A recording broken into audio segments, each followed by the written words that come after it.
UDS Panama City has concluded, and with it, we have one last pre-Chaos Impact event. And, well, it's very interesting. So, the first list we have here is the second place Galileo True Draco deck. Now, there are 3 cards. We couldn't really figure out what they were from the video. They're pretty much just kind of placeholders and things like that. So, that is kind of something to note. There are 3 more cards for that.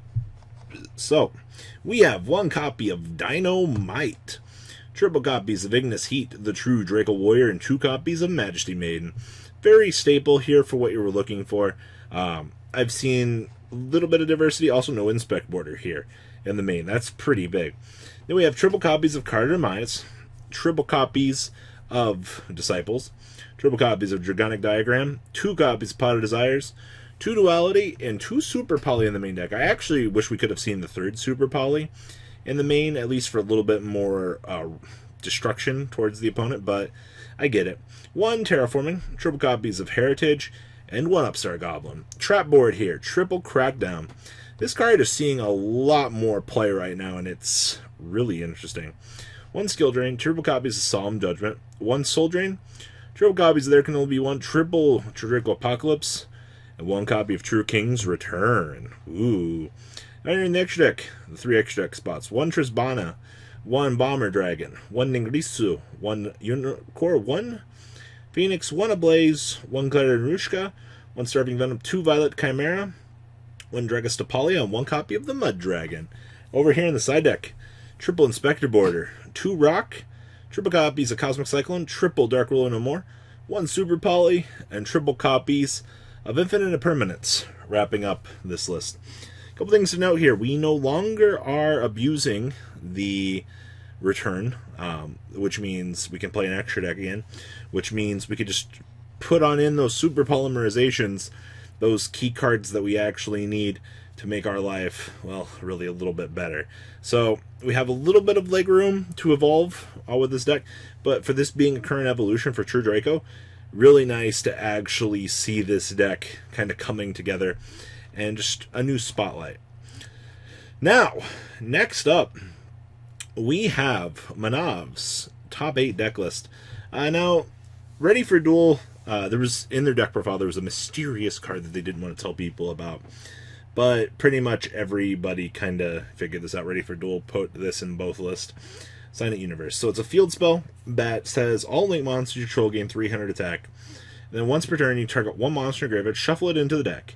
If this card on the field is destroyed by card effect, send all monsters in the extra deck monster zones to the graveyard. So you get a free board wipe here. Also, as you can see, there's no afterburners in the main decks. They've all pretty much opted to cut the card, which really caught me off guard, considering like how good that card actually is in the long run. So this is Manav's version of this deck. So we have triple copies of Astral Blossom and Joy Spring, and triple copies of Sky Striker Ace Ray. Then we have 2 copies of Cosmic Cyclone, 1 copy of Silent Universe, 2 Foolish Bro Goods, and the 1 Metal Foes Fusion with 2 Mind Controls and 2 Desires. He's talking about how Desires was like kind of bad. And I feel you, man. I really do. This card is very up in the air. The deck has kind of evolved into a much slower control deck at this point in time because you kind of have to compensate for this.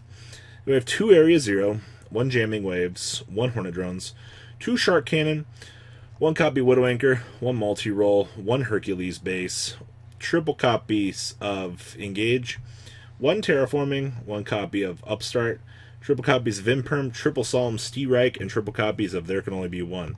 8 power cards.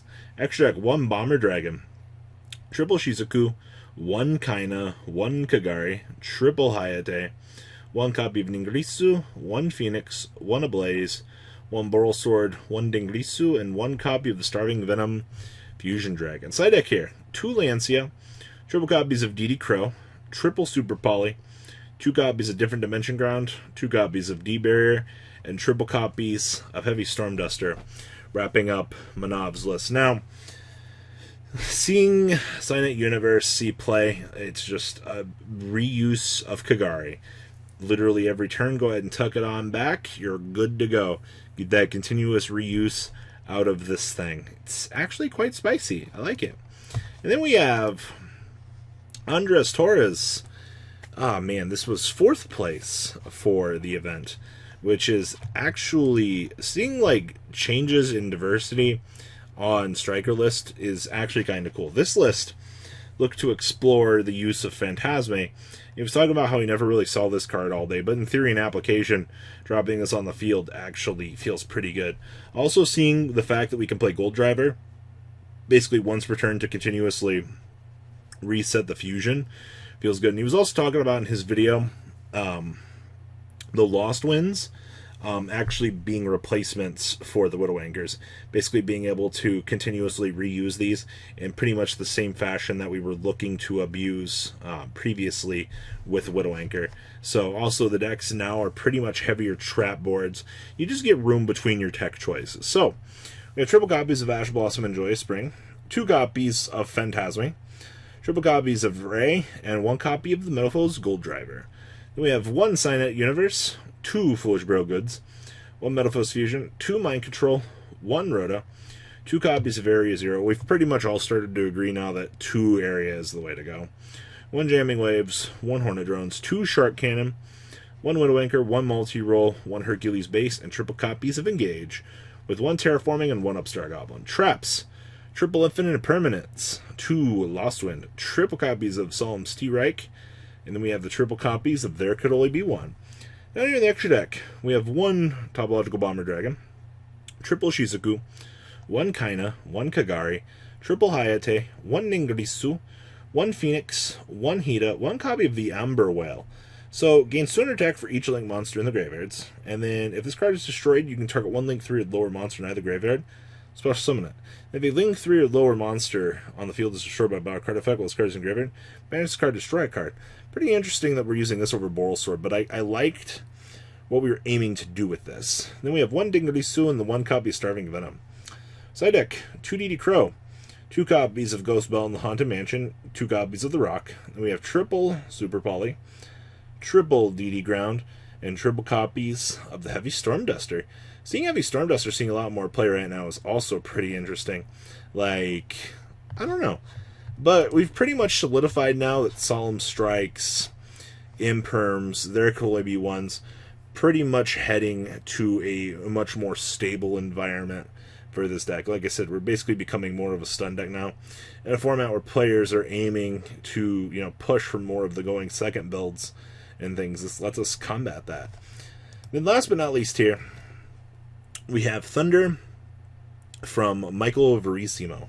So, let's kind of see what's going on here. So we have triple copies of Aloof Lupine, 1 copy of Artifact Scythe, 2 copies of Ash Blossom and Joyous Spring, 2 Phantasme, triple Gamma, triple copies of Thunder Dragon, triple copies of Thunder Dragon Dark, 2 Thunder Dragon Duo, triple copies of Thunder Dragon Hawk, triple copies of Dragon Matrix, triple copies of Dragon Roar, and the 1 copy of the Psy-Frame Driver. Spells, we have triple Lure Darkness, 1 copy of Gold Sark, and 2 Thunder Dragon Fusion. Then we have 2 Artifact Sanctum, triple copies of Vivid Impermanence, and 1 copy of Trap Trick. I actually really like the 1 splash Trap Trick here that gives him the ability to go down the Artifact Sanctum line or the Imperm line, kind of depending on how his matchups are looking. It's a little tech options like this that you kind of appreciate because, we are multiing with multiple traps. So there's no reason not to play the approach with this when you have a number split like this. Down here in the extract, 1 Summoner, 1 Lambda, 1 Link Karibo, 1 Phoenix, and 1 Borreload. Then we have 1 Juggernaut Libby, 1 copy of Gustav, 1 Snaphold, 1 Dingarisu, 1 copy of Omega, only 2 copies of Titan, by the way, and then triple copies of Thunder Dragon Colossus. So I take it with triple Lancia, triple Nibiru, triple copies of Mind Control, triple copies of Twin Twister, 2 copies of Dynamiscus, and 1 copy of Trap Trick, wrapping up this beauty of a deck. So, this is really everything we've got coming out of Panama this weekend. It's very interesting to see kind of the impact on the metagame out of this event, and really what this is going to bring going into London in the future here. So guys, please leave a comment down below. Tell me what you guys think about these decks. And, well, I'll catch you guys on the flip side. Peace out. The ride never, well, truly ends. Thank you, patrons. Without you guys, I don't know what I'd be wearing in these videos. I might be a Truffle Shuffle incident all over again. Guys, please also check out VanCole40 for some awesome Vanguard content. Some other interesting stuff you might find up here on the left or in the description as well. Thanks for watching.